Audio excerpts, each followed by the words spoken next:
मैं रहनी हाँ कल्ली रात भी दिन भी ते भगवान नूं याद करके ते मैं सोनी हाँ रात नूं ते मेरे पित्ते जिन्ना दर्द होंदी है निमी निमी होंदी है ते मैं डर जानी हाँ कि रात नूं ज़्यादा हो गई या कुछ हो गया तो मैं की करांगी, मैं किन्नू बुलावांगी। पित्ते जी पत्थरी है, पत्थरी करके होंदी है। पहले एक सी हुण दो हो गईयां ने, अगे 13 आंदी सी हुण 4 आंदी है। तो वो कहते ने डॉक्टर होरी के ऑपरेशन करा लो तो चंगे रह जाओगे, वो ना होवे कि तेरे ज़्यादा काम ना खराब हो जाए। मैं डॉक्टरां नाल किसी नाल गल कीती है, वो कहंदे ऑपरेशन तो तेरा हो जाऊगा पर तेरे कोल कोई नहीं, असीं किद्दां करांगे ऑपरेशन। तेरे कोल होवे ते असीं तेरे नाल कोई मतलब संभालने वाला होवे, मेरे को संभालने वाला भी कोई भी नहीं हैगा। पर मैं सुहाने वाले ने बड़ा मदद की, और नाल भी मैं बड़े हथ जोड़े ने। पहला हाँ कर गई सी, फिर ना कर दी। मैं टूर भी नहीं सी सकदी, हौसले भी मैनू कोई सहारा नहीं सी, एक वाहिगुरू दा सहारा। 3 मुंडे मेरी मदद की उन्होंने। भगवान उन्होंने इन्ना देवे ना, वाहिगुरू इन्ना देवे ना, बहुत ज़्यादा देवे। उन्होंने मेरी उम्र भी लग जाए जिन्होंने मैनू सोटी लैके मुंडे ने दिती। हनी मुंडे का नाम है, उसने मेरे बहुत मदद, पता नहीं उन्होंने सीसा वाहिगुरू दियां लगदियां ने उन्होंने। वो मैनू घरों रोटी भी लिया के देंदा सी, पैसे भी देंदा सी इकट्ठे करके, दूध वास्ते चाह वास्ते देंदा सी, दवाइयां भी देंदा सी। माड़ी मोटी जी 1500 पेंसिल आती है, उन्होंने नाल की बनता वा, महीना भी नहीं निकलता धीए ओरे नाल। ते मैं बड़ा खिच खिच के गुजारा करनी, बत्ती का बिल भी देना पैंदा है विचों। अपनी माड़ी मोटी कोई दर्द होंदी है वक्खी सज्जी, कोई दवाई भी लैनी पैंदी है, सारा कुछ विचों करना पैंदा वे। हुण जींदियां ने धीए मैनूं हर चीज़ की लोड़ है।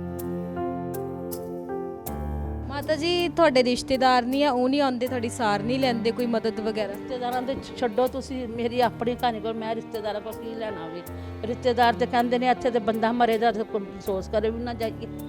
मेरा तो कोई रिश्तेदार ही कोई नहीं, मेरा सब अपने घरां विच ने। चाह दा कप नहीं किसी ने पिला के कोई खुश, वो नहीं कोई खुश है, वो कहंदे दूर ही ठीक आ। पर मेरा साथ सारिਆਂ ने छड्ड दिता, पर उस मेरे साईं बाबे ने नहीं छड्डिया मैनूं।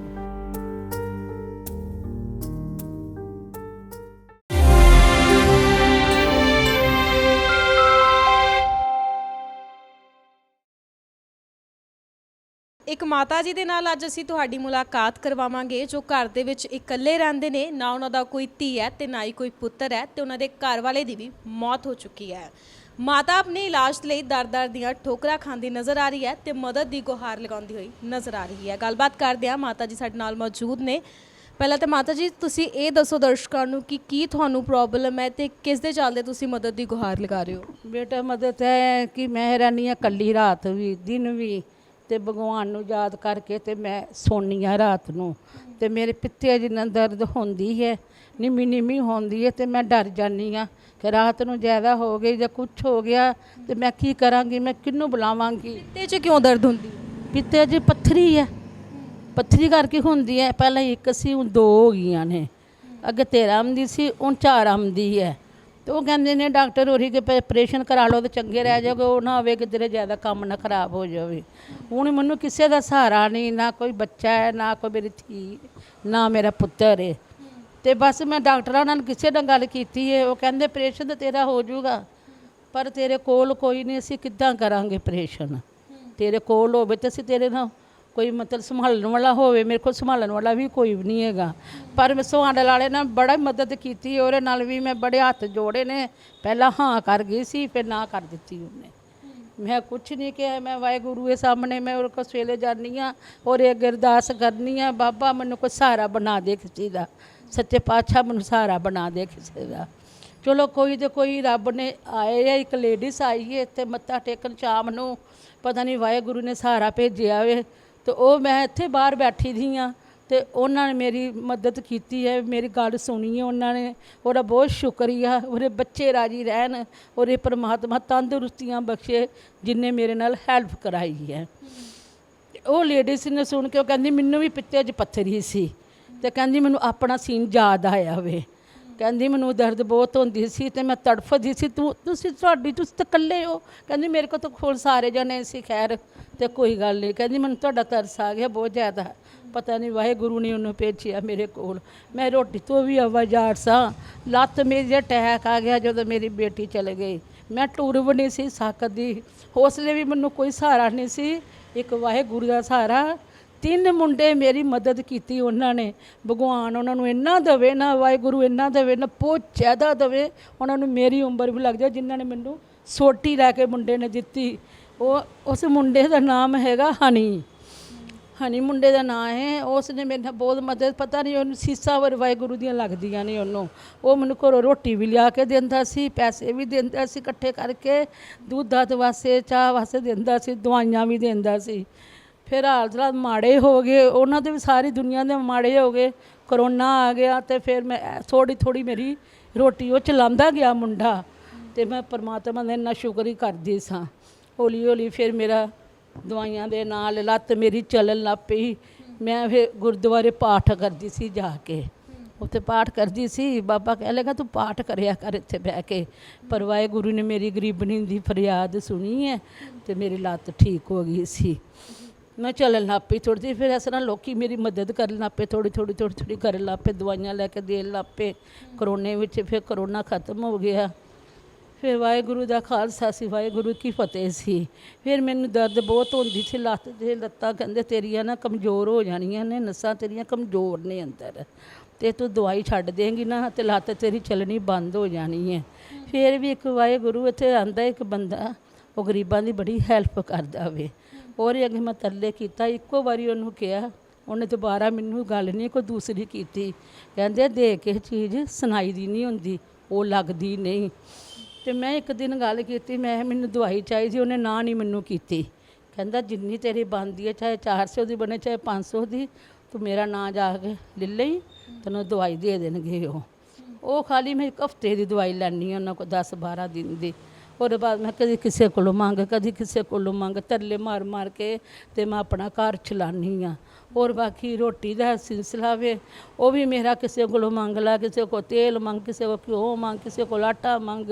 ਇਸ ਤਰ੍ਹਾਂ ਮੇਰੀ ਵਾਹਿਗੁਰੂ ਰੋਟੀ ਚਲਾਈ ਜਾਂਦਾ ਪਿਆ ਵੇ। ਹੁਣ ਇਸ ਲਈ ਮੈਂ ਦਵਾਈਆਂ ਤੋਂ ਛੁੱਟੀ ਦੀ ਹਾਂ, ਹਰ ਪੈਸੇ ਤੋਂ ਛੁੱਟੀ ਦੀ ਹਾਂ।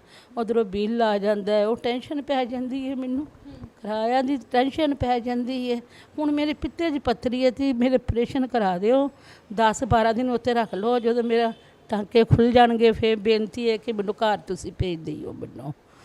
ਅਤੇ ਪ੍ਰਮਾਤਮਾ ਹੋਰੇ ਤੁਹਾਨੂੰ ਕਿੰਨਾ ਦੇਗਾ ਜੇ ਮੇਰੀ ਜਾਨ ਰੰਡੀ ਰਾਣੇ ਦੀ ਵਿਧਵਾ ਔਰਤ ਦੀ ਬਚਾਓਗੇ ਤੁਸੀਂ ਮੇਰੀ। ਇਹ ਮੈਂ ਸ਼ੁਕਰੀਆ ਕਰਨੀ ਹੈ ਪ੍ਰਮਾਤਮਾ, ਮੈਨੂੰ ਚੱਲਦੀ ਫਿਰਦੀ ਲੈ ਜਾ, ਮੈਨੂੰ ਕਿਸੇ ਮੁੰਡਿਆਂ 'ਤੇ ਨਾ ਪਾਈ। ਮੇਰੀ ਧੀ ਦਾ ਨਹੀਂ ਸੀ ਟਾਈਮ ਅਜੇ ਜਾਣ ਦਾ, ਮੇਰਾ ਟਾਈਮ ਸੀ, ਮੇਰੀ ਥਾਂ ਮੇਰੀ ਧੀ। ਉਹਨਾਂ ਨੂੰ ਕੀ ਹੋਇਆ ਸੀ ਮਾਤਾ ਜੀ? ਉਹਨਾਂ ਨੂੰ ਵੀ ਪੱਥਰੀ ਹੋਈ ਸੀ ਬੇਟਾ, ਬਸ ਉਹ ਪੱਥਰੀ ਦੇ ਬਾਅਦ ਜਿੰਦੀ ਰਹੀ ਹੈ, ਠੀਕ ਰਹੀ ਹੈ। ਅਤੇ ਉਹਦੇ ਬਾਅਦ ਫਿਰ ਉਹਨੂੰ ਅਟੈਕ ਜਿਹਾ ਆਇਆ ਅਤੇ ਬਸ ਉਹ ਵੀ ਚੱਲ ਵਸੀ, ਉਹ ਵੀ ਪ੍ਰਮਾਤਮਾ ਨੂੰ ਲੈ ਗਿਆ। ਮੈਂ ਵੀ ਬਹੁਤੇ ਬਾਤ ਬੜਾ ਰੋਂਦੀ ਸਾਂ, ਬਹਿ ਕੇ ਇਕੱਲੀ ਰੋਂਦੀ ਸਾਂ। ਫਿਰ ਦੇਖੋ ਦੇਖੀ ਲੋਕਾਂ ਕੋਲੋਂ ਮੈਨੂੰ ਥੋੜ੍ਹਾ ਤਸੱਲੀ ਆ ਗਈ ਕਿ ਮੈਂ ਦੁਖੀ ਹਾਂ ਅਤੇ ਸਾਰੀ ਦੁਨੀਆ ਦੁਖੀ ਬੈਠੀ ਹੈ। ਮੈਂ ਸਮਝਦੀ ਸਾਂ ਮੈਂ ਇਕੱਲੀ ਹਾਂ ਦੁਖੀ, ਪਰ ਨਹੀਂ, ਸਭ ਦੁਨੀਆ ਦੁਖੀ ਹੈ। ਤੇ ਨਾਨਕ ਦੁਖੀਆ ਸਭ ਸੰਸਾਰ। ਹੌਲੀ ਹੌਲੀ ਹੌਲੀ ਫਿਰ ਮੈਨੂੰ ਸਬਰ ਆ ਗਿਆ। ਮੈਂ ਬਾਹਰ ਬਹਿ ਜਾਂਦੀ ਸਾਂ, ਪਰਮਾਤਮਾ ਦਾ ਨਾਮ ਲੈਂਦੀ ਸਾਂ, ਆਉਂਦੇ ਜਾਂਦੀ ਦੁਨੀਆ ਨੂੰ ਵੇਖ ਕੇ ਤੇ ਸਬਰ ਆ ਗਿਆ ਮੈਨੂੰ ਥੋੜ੍ਹਾ ਬਹੁਤਾ। ਹੁਣ ਐਸੇ ਮੈਂ ਡੋਲੀ ਫਿਰੀ ਹਾਂ ਮੈਂ ਕਿ ਮੇਰਾ ਆਪਰੇਸ਼ਨ ਕਰ ਦਿਓ, ਮੈਨੂੰ ਥੋੜ੍ਹੀ ਮਦਦ ਚਾਹੀਦੀ ਹੈ, ਥੋੜ੍ਹੀ ਪੈਸੇ ਪੂਸੇ ਦੀ, ਘਰ ਦੁੱਧ ਦੀ ਵੀ ਲੋੜ ਹੈ, ਰਾਸ਼ਨ ਪਾਣੀ ਦੀ ਵੀ ਲੋੜ ਹੈ, ਰੋਟੀ ਦੀ ਵੀ ਲੋੜ ਹੈ, ਆਟੇ ਦੀ ਵੀ ਲੋੜ ਹੈ, ਕੱਪੜੇ ਲੀੜੇ ਦੀ ਵੀ ਲੋੜ ਹੈ, ਹਰ ਇੱਕ ਚੀਜ਼ ਦੀ ਲੋੜ ਹੈ। ਮੈਨੂੰ ਬੇਨਤੀ ਹੈ ਕਿ ਮੇਰੀ ਮਦਦ ਕੀਤੀ ਜਾਵੇ। ਤੇ ਮਾਤਾ ਜੀ ਘਰ ਦਾ ਗੁਜ਼ਾਰਾ ਕਿਵੇਂ ਚੱਲਦਾ? ਕੌਣ ਤੁਹਾਨੂੰ ਪੈਸੇ ਭੇਜਦਾ? ਕਿੱਦਾਂ ਤੁਸੀਂ ਖਾਣ ਪੀਣ ਦਾ ਕਰਦੇ? ਕੁੜੀ ਜਿਹੜੀ ਮੇਰੀ ਪੂਰੀ ਹੋ ਗਈ ਹੈ, ਉਹਨਾਂ ਨੂੰ ਕਹਿ ਗਏ ਸੀ ਕਿ ਮੇਰੀ ਮੰਮੀ ਨੂੰ ਜਿੰਨੇ ਪੈਸੇ ਹੁਣ ਕਰਨ ਕਿਰਾਏ ਦਾ ਉਹਨੂੰ ਦੇ ਦਿਆ ਕਰਿਓ। ਕਿਹਨੂੰ ਕਹਿ ਗਏ ਸੀ? ਜਿੱਥੇ ਕੰਮ ਕਰਦੀ ਸੀ, ਮੇਰਾ ਉਹ ਭੈਣ ਦਾ ਮੁੰਡਾ ਸੀ, ਗੁਰਭੈਣ ਦਾ ਮੁੰਡਾ, ਜਿੱਥੇ ਕੰਮ ਕਰਦੀ ਸੀ, ਉਹ ਚੱਲ ਵਸੀ। ਉਹਨਾਂ ਨੂੰ ਫਿਰ ਉਹਨਾਂ ਨੇ ਕਿਹਾ ਘਰਦਿਆਂ ਨੇ ਕਿ ਨਹੀਂ ਇਹਦਾ ਕੋਈ ਨਹੀਂ, ਇਹਦਾ ਮਾੜਾ ਮੋਟਾ ਕਿਰਾਇਆ ਦੇ ਦਿਆ ਕਰਿਓ। ਫਿਰ ਉੱਥੋਂ ਸਾਰਿਆਂ ਕੋਲੋਂ ਪੈਸੇ ਗਰਾ ਕੇ ਥੋੜ੍ਹੇ 1000 500 ਰੁਪਈਆ ਕਦੀ ਤੁਹਾਡੇ ਕੋਲ ਸਾਰਿਆਂ ਕੋਲੋਂ ਕਰਕੇ ਇਕੱਠੇ ਜਿੰਨੇ ਵੀ ਹੁੰਦੇ ਨੇ 2000 2500 ਵਿਚਾਰੇ ਮੈਨੂੰ ਘਰ ਦਾ ਕਿਰਾਇਆ ਭੇਜਦੇ ਆ ਮੈਨੂੰ। ਅਤੇ ਮਾੜੀ ਮੋਟੀ ਜਿਹੜੀ 1500 ਪੈਨਸਲ ਆਉਂਦੀ ਹੈ ਉਹਨਾਂ ਨਾਲ ਕੀ ਬਣਦਾ ਵਾ, ਮਹੀਨਾ ਵੀ ਨਹੀਂ ਨਿਕਲਦਾ ਧੀਏ ਉਹਦੇ ਨਾਲ। ਅਤੇ ਮੈਂ ਬੜਾ ਖਿੱਚ ਕੇ ਗੁਜ਼ਾਰਾ ਕਰਨੀ ਆ। ਬੱਤੀ ਦਾ ਬਿੱਲ ਵੀ ਦੇਣਾ ਪੈਂਦਾ ਹੈ ਵਿੱਚੋਂ। ਆਪਣੀ ਮਾੜੀ ਮੋਟੀ ਕੋਈ ਦਰਦ ਹੁੰਦੀ ਹੈ ਵੱਖੀ ਜਾਂ ਸੱਜੀ, ਉਹ ਦਵਾਈ ਵੀ ਲੈਣੀ ਪੈਂਦੀ ਹੈ, ਸਾਰਾ ਕੁਝ ਵਿੱਚੋਂ ਕਰਨਾ ਪੈਂਦਾ ਵੇ। ਹੁਣ ਜਿੰਦਿਆਂ ਦੇ ਧੀਏ ਮੈਨੂੰ ਹਰ ਚੀਜ਼ ਦੀ ਲੋੜ ਹੈ। ਮਾਤਾ ਜੀ ਤੁਹਾਡਾ ਆਯੁਸ਼ਮਾਨ ਕਾਰਡ ਨਹੀਂ ਬਣਿਆ? ਉਹ ਕਾਰਡ ਬਣਿਆ ਕਹਿੰਦੇ ਬੰਦ ਹੋ ਗਿਆ। ਕੌਣ ਕਹਿੰਦਾ? ਲੋਕੀ ਕਹਿੰਦੇ ਨੇ ਬਣਿਆ। ਮੇਰਾ ਸ਼ੋਅ ਵੀ ਹੁੰਦਾ ਪਿਆ ਵੇ, ਮੇਰਾ ਸ਼ੋਅ ਵੀ ਹੁੰਦਾ ਪਿਆ ਵੇ, ਮੇਰੇ ਕੋਲ ਹੈਗਾ ਪਿਆ ਦਾ ਕਾਰਡ ਤੇ ਸ਼ੋਅ ਵੀ ਹੁੰਦਾ ਪਿਆ। ਕੋਈ ਕਹਿੰਦਾ ਨਵੇਂ ਬਣਵਾਓ। ਉੱਥੇ ਮੈਂ ਧੀਏ ਧੱਕੇ ਨਹੀਂ ਖਾ ਸਕਦੀ, ਨਾ ਮੈਂ ਚੱਲ ਸਕਦੀ ਹਾਂ। ਮੈਂ ਹੁਣ ਜਾਂ ਤੁਸੀਂ ਲੈ ਗਏ ਤੇ ਮੈਂ ਸਕੂਟਰੀ 'ਤੇ ਚੱਲ ਗਈ, ਇਹ ਮੇਰਾ ਪੁੱਤਰ ਲੈ ਗਏ, ਮੈਂ ਪੁੱਤਰ ਦੇ ਸਕੂਟਰੀ 'ਤੇ ਚੱਲ ਗਈ। ਜੇ ਮੈਂ ਇੱਥੋਂ ਤੱਕ ਵੀ ਜਾਣਾ ਤੇ ਤਾਂ ਵੀ ਰਾਹ ਜਾਂਦੇ ਮੈਨੂੰ ਲੈ ਜਾਂਦੇ ਸਕੂਟਰ ਤੇ ਛੱਡ ਵੀ ਜਾਂਦੇ ਨੇ। ਜੇ ਮੈਂ ਬਹੁਤਾ ਜੇ ਟੁਰਨੀ ਆ ਤੇ ਮੈਨੂੰ ਸਾਹ ਚੜ ਜਾਂਦਾ ਵੇ। ਤੇ ਮੈਨੂੰ 2 ਦਿਨ ਹੋਏ ਮੈਨੂੰ ਸਾਹ ਬੜਾ ਚੜਦਾ। ਇਹ ਮੈਂ ਦਵਾਈ ਲੈ ਕੇ ਆਈਆਂ, ਕੈਪਸੂਲ ਲੈ ਕੇ ਆਈਆਂ ਤਾਂ ਥੋੜਾ ਮੈਨੂੰ ਫਰਕ ਹੈ ਉਹ ਦਵਾਈ ਨਾਲ। ਜੇ ਪੁੱਤਰ ਜੇ ਮੈਨੂੰ ਲੋਕੀ ਵੀ ਨਾ ਲੈ ਕੇ ਦੇਣ ਮੈਂ ਤਾਂ ਗਈ, ਮੈਂ ਤਾਂ ਪਰਮਾਤਮਾ ਕੋਲ ਹੀ ਗਈ। ਫਿਰ ਮੈਨੂੰ ਕਿੰਨੇ ਦੇਖਣਾ? ਇਹ ਹੈ ਕਿ ਮੈਨੂੰ ਮੇਰੇ ਕੋਲ ਕੋਈ ਸਹਾਰਾ ਹੋਣਾ ਚਾਹੀਦਾ ਵੇ ਹਨੇਰੇ ਸਵੇਲੇ। ਤੇ ਜੇ ਕਿਸੇ ਨੇ ਮੈਂ ਲੋੜ ਹੋਵੇ ਤੇ ਮੈਂ ਫੋਨ ਕਰ ਸਕਾਂ ਤੇ ਕੋਈ ਹਨੇਰੇ ਸਵੇਲੇ ਕੋਈ ਆ ਜਾਵੇ। ਮੈਂ ਕਹਿੰਦੀ ਵਾਹਿਗੁਰੂ ਹਨੇਰੇ ਮੈਨੂੰ ਕੁਛ ਨਾ ਕਰਨੀ, ਜੇ ਕਰਨਾ ਵੀ ਆ ਨਾ ਤੇ ਦਿਨੇ ਮੈਨੂੰ ਕਰੀ, ਚੱਲਦੀ ਫਿਰਦੀ ਲੈ ਜਾਈ ਮੈਨੂੰ। ਦਿਨੇ ਮੈਨੂੰ ਕੋਈ ਦੇਖ ਵੀ ਲਏਗਾ ਤਾਂ ਰਾਤੀ ਮੈਨੂੰ ਕਿੰਨੇ ਦੇਖਣਾ ਉਹਨੇ। ਇਸੇ ਕਰਕੇ ਮੈਂ ਇੱਥੇ ਬਾਹਰ ਮੰਜੇ ਤੇ ਸੌਂਦੀ ਹਾਂ। ਮੈਂ ਇਸ ਘਰ ਦੇ ਵਿੱਚ ਇਕੱਲੇ ਹੀ ਰਹਿੰਦੇ ਹੋ ਤੁਸੀਂ? ਬੇਟਾ ਮੈਂ ਇਕੱਲੀ ਰਹਿੰਦੀ ਹਾਂ ਇਸ ਘਰ ਵਿੱਚ, ਮੇਰਾ ਕੋਈ ਵੀ ਨਹੀਂ ਹੈਗਾ। ਬਸ ਇਸ ਤਰ੍ਹਾਂ ਹੀ ਮੈਂ ਰਾਤੀ ਜਦੋਂ ਸੌਂਦੀ ਹਾਂ ਬਾਬੇ ਸਾਹਿਬ ਦੀ ਜੋਤ ਜਗਾ ਕੇ ਸੌਂਦੀ ਹਾਂ, ਔਰ ਸਾਰੇ ਮੈਂ ਸੋ ਜਾਂਦੀ ਹਾਂ। ਮੈਨੂੰ ਉਹਨਾਂ ਨੇ ਬਾਬੇ ਨੇ ਦਰਸ਼ਨ ਵੀ ਦਿੱਤੇ ਆ, ਮੈਨੂੰ ਮੇਰੀ ਬਾਂਹ ਫੜ ਕੇ ਬਾਹਰ ਵੀ ਲਿਆਂਦੇ ਨੇ, ਉਹ ਦਰਸ਼ਨ ਵੀ ਦਿੰਦੇ ਨੇ। ਉਹਨਾਂ ਦੇ ਸਿਰ 'ਤੇ ਮੈਂ ਜਿੰਨੀ ਪਈ ਹਾਂ ਬਸ। ਤੇ ਜਿਹੜੇ ਪਹਿਲਾਂ ਤੁਹਾਡੀ ਮਦਦ ਕਰਦੇ ਸੀ ਹੁਣ ਉਹ ਆਉਂਦੇ ਨਹੀਂ, ਤੁਹਾਡੀ ਸਾਰ ਨਹੀਂ ਲੈਂਦੇ? ਨਾ ਉਹ ਆਉਂਦੇ ਨੇ ਕਦੀ ਕਦੀ। ਹਰ ਕੋਈ ਪੁੱਤਰ ਆਪਣੇ ਘਰ ਦੀ ਮੁਸੀਬਤ 'ਚ ਫਸੇ। ਘਰ ਘਰ ਲੋਕਾਂ ਦੀ ਇਹੀ ਕਹਾਣੀ ਹੈ। ਕੋਈ ਜੇ ਮੈਨੂੰ ਦੇਖਣ ਲੱਗਾ ਫਿਰ ਉਹਨਾਂ ਦੀਆਂ ਗੱਡੀਆਂ ਨਹੀਂ ਨਾ ਚੱਲਦੀਆਂ। ਉਹਨਾਂ ਨੇ ਹੁਣ ਮੈਨੂੰ ਵੀ ਚਲੋ ਦੇਖਦੇ ਨੇ ਮਾੜਾ ਮੋਟਾ, ਘਰ ਦੇ ਬੱਚਿਆਂ ਨੂੰ ਵੀ ਦੇਖਣਾ ਪੈਂਦਾ, ਆਪਣਾ ਆਪ ਵੀ ਪੁੱਤਰ ਦੇਖਣਾ ਪੈਂਦਾ ਵੇ। ਉਹਦਾ ਮਾੜਾ ਮੋਟਾ ਆਉਂਦੇ ਕਦੀ ਲੰਘ ਗਏ ਤੇ ਫਿਰ ਬਾਈਪਾਸ ਨੂੰ ਲੰਘ ਜਾਂਦੇ ਨੇ ਉਹ। ਜੇ ਇੱਧਰ ਆਏ ਤੇ ਇੱਧਰ ਵਿਚਾਰੇ ਚੱਕਰ ਲਾ ਜਾਂਦੇ ਨੇ ਆਪਣੇ ਫਰੈਂਡ ਦੇ ਨਾਲ। ਮਾਂ ਆਂਟੀ ਕੀ ਕਰਦੀ ਪਈ ਹੈ? ਕੱਲ੍ਹ ਵੀ ਆਇਆ ਸੀ ਫੋਨ, ਕਹਿੰਦੇ ਆਪਰੇਸ਼ਨ ਹੋਇਆ ਕਿ ਨਹੀਂ ਹੋਇਆ। ਕਹਿੰਦੇ ਜਿੰਨੀ ਸੇਵਾ ਹੋਏਗੀ ਅਸੀਂ ਵੀ ਕਰ ਦੇਵਾਂਗੇ, ਤੁਹਾਡੀ ਕੋਈ ਗੱਲ ਨਹੀਂ, ਤੇ ਤੁਸੀਂ ਕਰਾਉਣ ਵਾਲੇ ਬਣੋ ਤੁਸੀਂ, ਤੇ ਤੁਹਾਡੀ ਅਸੀਂ ਜਿੰਨੀ ਸੇਵਾ ਹੈਗੀ ਕਰਾਂਗੇ। ਚਲੋ ਪੁੱਤਰ ਆਪਣੇ ਲਤੂਨ ਅਗਲੇ ਨੂੰ ਮੈਂ ਕਹਿ ਤਾ, ਮੈਂ ਬਾਰ-ਬਾਰ ਕਹਿੰਦੇ ਚੰਗਾ ਨਹੀਂ ਲੱਗਦਾ। ਮੈਂ ਵੀ ਆਪਣੇ ਆਪ ਨੂੰ ਮਲੂਮ ਕਰਨੀ ਚੰਗਾ ਨਹੀਂ। ਇੱਕ ਵਾਰੀ ਕਹਿ ਤਾ ਅਗਲੇ ਨੇ ਕਹਿਣਾ ਪਤਾ ਨਹੀਂ ਮਾਤਾ ਕੋਈ ਪਾਗਲ ਹੈ, ਦਿਮਾਗ 'ਚ ਨੁੱਕ ਜਿਹੜਾ ਬਾਰ-ਬਾਰ ਸਾਨੂੰ ਫੋਨ ਕਰਨੀ ਮੈਂ ਨਹੀਂ ਚੰਗਾ ਸਮਝਦੀ। ਮੈਂ ਕਿਸੇ ਨੂੰ ਬਾਰ-ਬਾਰ ਫੋਨ, ਅਗਲਾ ਸਮਝਦਾ ਹੀ ਹੈ ਮਜਬੂਰੀ ਅਗਲੇ ਦੀ। ਮੇਰੀਆਂ 2 ਇਹ ਧੀਆਂ ਮਜਬੂਰੀਆਂ ਨੇ, ਕੋਈ ਪੈਸਾ ਪੂਹਾ ਲੱਗਾ ਜਾਏ ਮੇਰੇ ਮਹੀਨੇ ਦਾ ਤੇ ਕੋਈ ਰਾਸ਼ਨ ਪਾਣੀ ਦਾ ਹੋ ਜਾਵੇ ਤੇ ਚੱਲ ਮੇਰੀ ਦੇਖਭਾਲ ਕਰ ਦੇਵੇ, ਤੇ ਇੱਕ ਦਵਾਈਆਂ ਦਾ। ਮਾਤਾ ਜੀ ਤੁਹਾਡੇ ਰਿਸ਼ਤੇਦਾਰ ਨਹੀਂ ਆ, ਉਹ ਨਹੀਂ ਆਉਂਦੇ, ਤੁਹਾਡੀ ਸਾਰ ਨਹੀਂ ਲੈਂਦੇ, ਕੋਈ ਮਦਦ ਵਗੈਰਾ? ਰਿਸ਼ਤੇਦਾਰਾਂ ਦੇ ਛੱਡੋ ਤੁਸੀਂ, ਮੇਰੀ ਆਪਣੀ ਕਹਾਣੀ ਕੋਲ ਮੈਂ ਰਿਸ਼ਤੇਦਾਰਾਂ ਕੋਲ ਕੀ ਲੈਣਾ ਵੇ। ਰਿਸ਼ਤੇਦਾਰ ਤੇ ਕਹਿੰਦੇ ਨੇ ਇੱਥੇ ਤੇ ਬੰਦਾ ਮਰੇ ਦਾ ਅਫਸੋਸ ਕਰੇ ਵੀ ਨਾ ਜਾਈਏ। ਮੇਰਾ ਤਾਂ ਕੋਈ ਰਿਸ਼ਤੇਦਾਰ ਹੀ ਕੋਈ ਨਹੀਂ, ਮੇਰਾ ਸਭ ਆਪਣੇ ਘਰਾਂ ਵਿੱਚ ਨੇ। ਚਾਹ ਦਾ ਕੱਪ ਨਹੀਂ ਕਿਸੇ ਨੂੰ ਪਿਲਾ ਕੇ ਕੋਈ ਖੁਸ਼, ਉਹ ਨਹੀਂ ਕੋਈ ਖੁਸ਼ ਹੈਗਾ। ਉਹ ਕਹਿੰਦੇ ਦੂਰ ਹੀ ਠੀਕ ਆ। ਪਰ ਮੇਰਾ ਸਾਥ ਸਾਰਿਆਂ ਨੇ ਛੱਡ ਦਿੱਤਾ, ਪਰ ਉਸ ਮੇਰੇ ਸਾਈਂ ਬਾਬੇ ਨੇ ਨਹੀਂ ਛੱਡਿਆ ਮੈਨੂੰ। ਉਹਦੇ ਸਾਰੇ ਮੈਂ ਜੀਨੀ ਹਾਂ। ਮੈਨੂੰ ਮੈਂ ਕਹਿੰਦੀ ਹਾਂ ਕਿ ਛੱਡ ਦਿਓ, ਮੈਨੂੰ ਕੋਈ ਤਾਂ ਕੋਈ ਸਹਾਰਾ ਆ ਜਾਂਦਾ ਕਿਧਰੋਂ। ਜਾਂ ਬਾਬੇ ਦੇ ਅੰਦਰੋਂ ਕੋਈ ਨਿਕਲ ਕੇ ਆ ਜਾਊਗਾ ਜਾਂ ਅੰਦਰੋਂ ਮੇਰੇ ਕੋਈ ਆ ਜਾਊਗਾ। ਮੈਂ ਜਿਹੜੀ ਚੀਜ਼ ਮੰਗਣੀ ਹੈ ਨਾ ਵਾਹਿਗੁਰੂ ਕੋਲੋਂ, ਉਹ ਮੇਰੇ ਅੱਗੇ ਆ ਜਾਂਦੀ ਹੈ। ਉਹ ਮੈਨੂੰ ਨਾ ਨਹੀਂ ਕਰਦੇ ਬਾਬਾ ਜੀ, ਉਹਨੂੰ ਪਤਾ ਇਹਦਾ ਕੋਈ ਵੀ ਨਹੀਂ। ਉਸ ਕੋਲੋਂ ਮੰਗੋ, ਰੱਬ ਕੋਲੋਂ, ਜਿਹੜਾ ਦੇਖ ਕੇ ਨਾ ਕਿਸੇ ਨੂੰ ਕੁਛ ਕਵੇ। ਬੰਦੇ ਕੋਲ ਕੋਈ ਚੀਜ਼ ਨਹੀਂ ਮੰਗਣੀ ਚਾਹੀਦੀ। ਬੰਦਿਆਂ ਦੀ ਕਦੀ ਪੂਰੀ ਵੀ ਪਈ ਹੈ, ਕਦੀ ਨਹੀਂ ਪੂਰੀ ਪੈਂਦੀ ਤੀ ਹੈ। ਇਹ ਮੈਨੂੰ ਪਤਾ ਹੋਵੇ, ਮੈਂ ਬਾਹਰ ਬਹਿੰਦੀ ਹਾਂ ਨਾ, ਮੈਨੂੰ ਪਤਾ ਹੋਵੇ ਜੋ ਰੱਬ ਦਿੱਤੀ ਪੂਰੀ ਪੈਂਦੀ ਹੈ ਨਾ, ਉਹ ਕਿਸੇ ਦਿੱਤੀ ਨਹੀਂ ਪੂਰੀ ਪੈਂਦੀ। ਉਸ ਕੋਲ ਜਾਓ ਮੰਗਣ, ਝੋਲੀ ਅੱਡ ਕੇ ਮੈਂ ਤੇਰੇ ਕੋਲ ਮੰਗਣ ਆਈ ਹਾਂ ਤੇ ਮੇਰੀ ਝੋਲੀ 'ਚ ਖੈਰ ਪਾ ਦੇ, ਮੇਰੀ ਝੋਲੀ 'ਚ ਖੈਰ ਪਾ ਦੇ। ਮੈਂ ਤਾਂ ਹੋਰ ਕੋਈ ਮੰਗਣਾ ਜਾ ਕੇ, ਮੈਂ ਬਾਬੇ ਦੀ ਦਰ ਦੀ ਮੰਗਤੀ ਹਾਂ ਮੈਂ, ਤੇ ਮੇਰੀ ਝੋਲੀ 'ਚ ਖੈਰ ਪਾ ਦਿਓ। ਤੇ ਇਹ ਮੈਂ ਤਾਂ ਮੰਗਤੀ ਹਾਂ। ਮੈਂ ਕਹਿੰਦੀ ਹਾਂ ਮੇਰਾ ਆਪਰੇਸ਼ਨ ਹੋ ਜਾਵੇ ਤੇ ਮੈਂ ਠੀਕ ਹੋ ਜਾਵਾਂ। ਬਾਕੀ ਹਰਨੀਆਂ ਨੇ, ਹਰਨੀਆਂ ਤਾਂ ਚਲੋ 6 ਮਹੀਨੇ ਬਾਅਦ, ਉਹਦਾ ਕੋਈ ਡਰ ਨਹੀਂ, ਇਹਦਾ ਜ਼ਿਆਦਾ ਡਰ ਹੈ। ਕਹਿੰਦੇ ਜੀ ਪਿੱਤਾ ਫੱਟ ਵੀ ਜਾਵੇ ਨਾ ਤਾਂ ਬੰਦਾ ਖਤਮ ਹੋ ਜਾਂਦਾ ਹੈ। ਤੇ ਮਾਤਾ ਜੀ ਤੁਸੀਂ ਆਪਣੇ ਇਲਾਜ ਦੇ ਲਈ ਤੁਸੀਂ ਇੱਥੇ ਜਲੰਧਰ ਸੈਂਟਰ ਤੁਹਾਡੇ ਲਾਗੇ ਰਮਨ ਅਰੋੜਾ ਜੀ ਦਾ ਘਰ ਆ, ਉੱਥੇ ਨਹੀਂ ਤੁਸੀਂ ਕੀਤੀ ਗੱਲ? ਇੱਕ ਵਾਰੀ ਮੈਂ ਗਈ ਸੀ ਤੇ ਉਹ ਕਹਿੰਦੇ ਸਨ ਕਿ ਮੈਂ ਇਹਨਾਂ ਨੂੰ ਕਿਹਾ ਸੀ ਪਿੱਤੇ ਜੀ ਮੇਰੇ ਪੱਥਰ ਹੀ ਹੈ ਤੇ ਮੇਰੀ ਮਦਦ ਕਰ ਦਿਓ। ਇਹਨਾਂ ਦਾ ਹੈਗਾ ਪੀਰ ਬੋਤਲਾਂ ਬਾਜ਼ਾਰ, ਹਨੂੰਮਾਨ ਦਾ ਮੰਦਿਰ, ਇਹ ਬਾਲਾ ਜੀ ਨੂੰ ਮੰਨਦੇ ਆ ਅਰੋੜਾ ਜੀ, ਤੇ ਇਹ ਕੱਪੜੇ ਦੀ ਦੁਕਾਨ ਹੈ ਇਹਨਾਂ ਦੀ। ਤੇ ਮੈਂ ਇੱਕ ਵਾਰੀ ਗਈ ਸੀ ਤੇ ਇਹ ਕਹਿ ਲਗੇ ਕਿ ਤੁਸੀਂ ਨਾ ਰਾਤ ਦੇ 9 ਵਜੇ ਉੱਥੇ ਆ ਜਾਈਓ। ਦੇਖੋ ਪੁੱਤਰ ਤੂੰ ਸਿਆਣੀ ਹੈ, ਸਮਝਦਾਰ ਹੈ, ਪੜ੍ਹੀ ਲਿਖੀ ਹੈ। ਇੱਕ ਲੇਡੀ ਜਿਹੜੀ 8 ਵਜੇ ਦੇ ਬਾਅਦ ਬਾਹਰ ਨਹੀਂ ਮੈਂ ਜਾ ਸਕਦੀ, ਆਪਣੇ ਕੁੰਡਾ ਲਾ ਕੇ ਮੈਂ ਅੰਦਰ ਸੋ ਜਾਂਦੀ ਹਾਂ। ਲੋਕਾਂ ਦੇ ਮੂੰਹ ਨਹੀਂ ਫੜੇ ਜਾਂਦੇ, ਦੁਨੀਆ ਦੇ ਮੂੰਹ ਨਹੀਂ ਫੜੇ ਜਾਂਦੇ। ਮੈਂ ਇੱਕ ਵਾਰੀ ਗਈ, ਕਹਿੰਦੇ 9 ਵਜੇ ਤੁਸੀਂ ਉੱਥੇ ਆ, ਜਿਹੜੀ ਤੂੰ ਮੇਰੀ ਮਦਦ ਕਰਨੀ ਤੂੰ ਇੱਥੇ ਕਰ ਦੇ। ਮੈਂ ਕਿਹਾ ਮੈਂ ਪਿੱਤੇ ਦਾ ਆਪਰੇਸ਼ਨ ਕਰਾਉਣਾ, ਮੇਰੀ ਮਦਦ ਕਰ ਦਿਓ। ਕਹਿੰਦਾ ਤੁਸੀਂ ਨਾ ਉੱਥੇ ਪੀਰ ਬੋਤਲਾਂ ਬਾਜ਼ਾਰ ਆ ਜਾਈਏ, ਹਰੁਮਾਨ ਦੇ ਮੰਦਿਰ, ਉੱਥੇ ਤੇ ਇਹ ਮੈਨੂੰ 11 ਵੱਜ ਜਾਣੇ ਸੀ।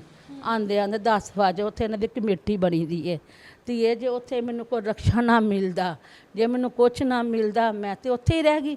ਇਹਨਾਂ ਨੇ ਤਾਂ ਆਪਣੀਆਂ ਕਾਰਾਂ ਸਕੂਟਰਾਂ ਫੜਨੀਆਂ ਸੀ, ਇਹਨਾਂ ਨੂੰ ਇੱਥੇ ਆਏ ਨਾ, ਗਰੀਬਾਂ ਨੂੰ ਕੌਣ ਪੁੱਛਦਾ ਵੇ। ਇੱਕ ਵਿਧਵਾ ਔਰਤ ਆ ਮੈਂ, ਵਿਧਵਾ ਔਰਤ ਆ, ਅਗਲੇ ਨੇ ਕਹਿਣਾ ਅੱਧੀ ਰਾਤੀ ਪਤਾ ਨਹੀਂ ਕਿੱਥੋਂ ਆਈ ਆ। ਮੈਂ ਕੋਲ ਗੱਲਾਂ ਬਰਦਾਸ਼ਤ ਨਹੀਂ ਹੁੰਦੀ, ਮੈਂ ਮੰਗ ਕੇ ਖਾ ਲੂੰਗੀ, ਉਹ ਚੰਗੀ, ਪਰ ਮੈਂ ਗੱਲ ਨਹੀਂ ਸੁਣ ਸਕਦੀ ਤੀ ਕਿਸੇ ਦੀ। ਤੇ ਮਾਤਾ ਜੀ ਤੁਹਾਡੇ ਇਲਾਜ ਦੇ ਲਈ ਕਿੰਨੇ ਕੁ ਪੈਸਿਆਂ ਦੀ ਜ਼ਰੂਰਤ ਹੈ? ਇਹ ਉਹ ਜਿਹੜਾ ਕੋਈ ਇਲਾਜ ਕੋ ਕਰਾਏਗਾ ਇਹ 15 16 17 ਤੱਕ ਹੀ ਹੋਣਾ, ਦਵਾਈਆਂ ਦੁਈਆਂ ਦਾ। ਤੇ ਜਿਹੜਾ ਮੇਰੇ ਉਹ ਟਾਂਕੇ ਖੋਲ੍ਹਣ ਦੇ ਬਾਅਦ ਭੇਜਣਗੇ, ਇਹ ਤਾਂ ਜਿਹੜਾ ਹੁਣ ਮੈਨੂੰ ਕੋਈ ਦਾਖਲ ਉੱਥੇ ਕਰਾਏਗਾ ਉਹੀ ਉਹਨਾਂ ਨਾਲ ਗੱਲ ਕਰੇਗਾ। ਮੈਂ ਤੇ ਬੇਟਾ ਹੁਣ ਕਰ ਨਹੀਂ ਸਕਦੀ, ਜਿਹੜਾ ਮੇਰਾ ਇਲਾਜ ਕਰਾਏਗਾ ਉਹ ਦੇਗਾ, ਉਹਨੂੰ ਉਹਨਾਂ ਨੂੰ ਪੁੱਛਣਗੇ ਕਿ ਇਹ ਬੀਬੀ ਦਾ ਕੋਈ ਨਹੀਂ, ਇਹਦਾ ਇਲਾਜ ਕਰਨਾ, ਟਾਂਕੇ ਖੁੱਲ੍ਹ ਜਾਣਗੇ, ਫਿਰ ਤੁਸੀਂ ਇਹਨੂੰ ਘਰ ਭੇਜਣਾ ਵੇ, ਤਾਂ ਦੱਸੋ ਇਹਦਾ ਕਿੰਨਾ ਖਰਚਾ ਹੈ। ਉਹ ਤੇ ਪੁੱਤਰ ਹੁਣ ਉਹੀ ਪੁੱਛਣਗੇ ਜਾ ਕੇ ਜਿਨ੍ਹਾਂ ਨੇ ਮੇਰਾ ਇਲਾਜ ਕਰਾਉਣਾ ਵੇ, ਮੈਂ ਨਹੀਂ ਪੁੱਤਰ ਪੁੱਛ ਸਕਦੀ ਉਹਨਾਂ ਨੂੰ। ਮਾਤਾ ਜੀ ਬਹੁਤ ਸਾਰੇ ਦਾਨੀਵੀਰ ਸੱਜਣ ਨੇ, ਸੰਸਥਾਵਾਂ ਨੇ, ਤੁਸੀਂ ਉਹਨਾਂ ਨਾਲ ਸੰਪਰਕ ਨਹੀਂ ਕੀਤਾ ਆਪਣੇ ਇਲਾਜ ਨੂੰ ਲੈ ਕੇ? ਪੁੱਤਰ ਮੈਂ ਬੜੇ ਜਣਿਆਂ ਨੂੰ ਕਿਹਾ ਸੀ, ਉਹ ਕਹਿੰਦੇ ਸਾਡਾ ਹੱਥ ਬੜਾ ਟੈਟ ਏ, ਕਰੋਨਾ ਏ, ਉਹ ਇੱਦਾਂ ਮੈਨੂੰ ਟਾਲ ਮਟਾਲਾ ਕਰ ਜਾਂਦੇ ਸੀ।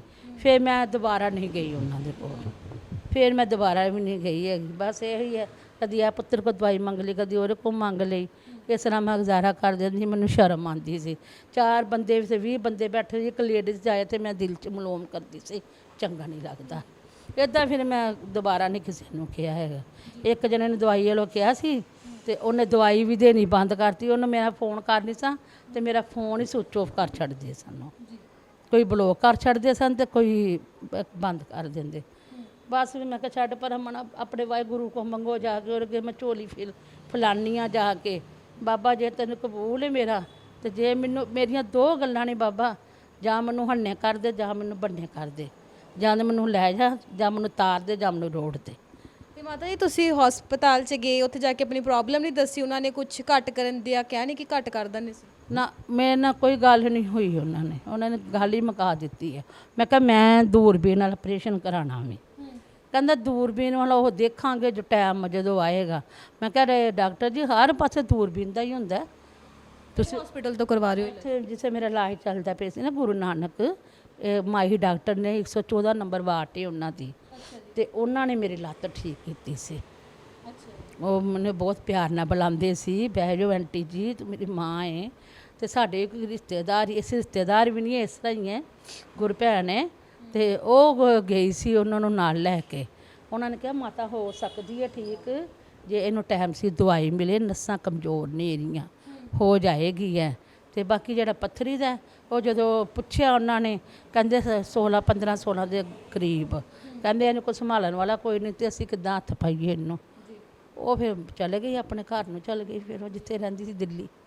ਮਾਤਾ ਜੀ ਇੱਕ ਵਾਰ ਦਰਸ਼ਕਾਂ ਨੂੰ ਤੁਸੀਂ ਆਪਣਾ ਸੰਪਰਕ ਨੰਬਰ ਤੇ ਆਪਣਾ ਐਡਰੈਸ ਦੱਸ ਦਿਓ, ਤਾਂ ਜੋ ਕਿਸੇ ਵੀ ਦਾਨੀਵੀਰ ਸੱਜਣ ਨੇ ਤੁਹਾਡੀ ਮਦਦ ਕਰਨੀ ਹੋਗੀ ਤਾਂ ਤੁਹਾਡੇ ਨਾਲ ਸੰਪਰਕ ਕਰ ਸਕਦੇ। ਮੇਰਾ ਫੋਨ ਨੰਬਰ ਲੈ ਲਓ 8699771925। ਮੇਰਾ ਨਾਮ ਕਾਂਤਾ ਰਾਣੀ ਹੈ, ਸ਼ੋਕ ਨਗਰ ਗੁਰਦੁਆਰੇ ਕੋਲ ਜਲੰਧਰ। ਇਹ ਹੈ ਮੇਰਾ ਨੰਬਰ, ਇਹ ਨੰਬਰ ਤੇ ਤੁਸੀਂ। ਹਾਂਜੀ ਬਹੁਤ ਬਹੁਤ ਧੰਨਵਾਦ ਜੀ। ਸੋ ਸਾਡੇ ਨਾਲ ਇੱਕ ਮਾਂ ਮੌਜੂਦ ਸਨ ਜਿਨ੍ਹਾਂ ਦੇ ਨਾਲ ਗੱਲਬਾਤ ਕੀਤੀ। ਇਲਾਜ ਦੇ ਲਈ ਇਹ ਮਾਤਾ ਮਦਦ ਦੀ ਗੁਹਾਰ ਲਗਾਉਂਦੇ ਹੋਏ ਨਜ਼ਰ ਆ ਰਹੇ ਨੇ। ਪਿੱਤੇ ਦੇ ਵਿੱਚ ਇਹਨਾਂ ਦੇ ਪੱਥਰੀ ਹੈ ਤੇ ਇਹਨਾਂ ਵੱਲੋਂ ਆਖਿਆ ਜਾ ਰਿਹਾ ਹੈ ਕਿ ਇਹਨਾਂ ਦੇ ਜੋ ਕਿ ਇਲਾਜ ਦੇ ਲਈ ਕੋਈ ਦਾਨੀਵੀਰ ਸੱਜਣ ਆ ਕੇ ਇਹਨਾਂ ਦੀ ਮਦਦ ਕਰਨ। ਸੋ ਅਸੀਂ ਵੀ ਆਪਣੇ ਚੈਨਲ ਦੇ ਜ਼ਰੀਏ ਅਪੀਲ ਕਰਦੇ ਹਾਂ ਕਿ ਜੇਕਰ ਕੋਈ ਵੀ ਭੈਣ ਜਾਂ ਵੀਰ ਇਹਨਾਂ ਦੀ ਮਦਦ ਕਰਨਾ ਚਾਹੁੰਦਾ ਹੈ ਤਾਂ ਇਹਨਾਂ ਦੇ ਦੱਸੇ ਸੰਪਰਕ ਨੰਬਰ ਤੇ ਇਹਨਾਂ ਨੂੰ ਜੋ ਕਿ ਕੰਟੈਕਟ ਕਰ ਸਕਦਾ ਹੈ ਤੇ ਇਹਨਾਂ ਦੀ ਮਦਦ ਕਰ ਸਕਦਾ ਹੈ। ਕੈਮਰਾ ਪਰਸਨ ਸੁਸ਼ੀਲ ਦੇ ਨਾਲ ਮੈਂ ਸਿਮਰਨ, ਜਲੰਧਰ ਤੋਂ।